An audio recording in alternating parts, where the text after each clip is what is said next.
And let me add, I'm also a great admirer of our great mayor, Michael Bloomberg.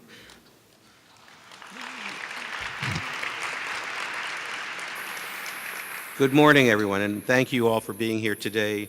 Welcome to New York City and Columbia University. I bring you a warm welcome from our president, Lee Bollinger, who could not be with us here today, but asked me to welcome you on behalf of the university.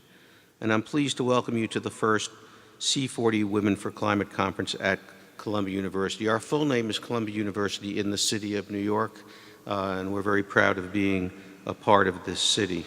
It is incredibly exciting to have Columbia University as the host for this important event. The room you're sitting in used to be the reading room when this was a library, and so it's a place where people learned a lot, and I believe we'll be learning a lot today. Today's conference brings together citizens, business, and academic leaders alongside mayors to demonstrate and advocate for the extraordinary women leadership in climate policies in cities across the globe. Leadership, action, and innovation are required on both the global and local scale to meet our world's climate change challenges. Women leaders are needed now more than ever to continue making progress on climate change and sustainability. Now, we here at Columbia University have been at the forefront in climate research for decades. Our scientists at the Earth Institute's Lamont Doherty Earth Observatory were the first to show the role of the global ocean in climate, produced the first quantitative prediction of the El Nino effect, and produced the first map of the ocean floor. None of this would have been possible without the extraordinary women scientists that worked and continue to work here at Columbia. Let me name a few of them in case you don't know them. Lisa Goddard, who runs our International Research Institute on Climate and Society, trying to bring climate science into the real world directly. Cynthia Rosenzweig, who many of you know, who's dedicated to climate research and a proven leader within the New York City panel on climate change and urban climate change research. Madeline Thompson, who is working to understand the impact of climate change on health, particularly in the developing world.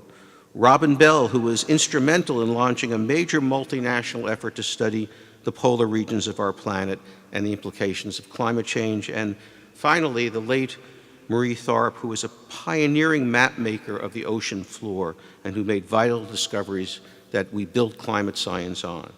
And this is a long tradition. And speaking of impressive women, it's now my pleasure to introduce you to our next speaker, Amina J. Mohammed, who, as most of you know, was recently sworn in as Deputy Secretary General of the United Nations.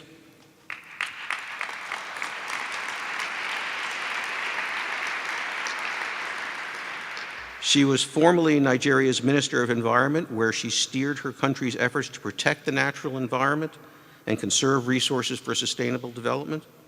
Prior to this role, Mohammed served as Special Advisor to Secretary General Ban Ki-moon on post-2015 development planning, and she was instrumental in bringing about the 2030 Agenda for Sustainable Development, including the Sustainable Development Goals. And before joining the UN, she worked for 3 successive administrations in Nigeria, serving as Special Advisor on the Millennium Development Goals, providing advice on issues including poverty, public sector reform and sustainable development, and coordinating poverty reduction interventions. She has an impressive record as a champion of sustainability, economic development, and gender equality. So please join me in welcoming Amina Mohammed.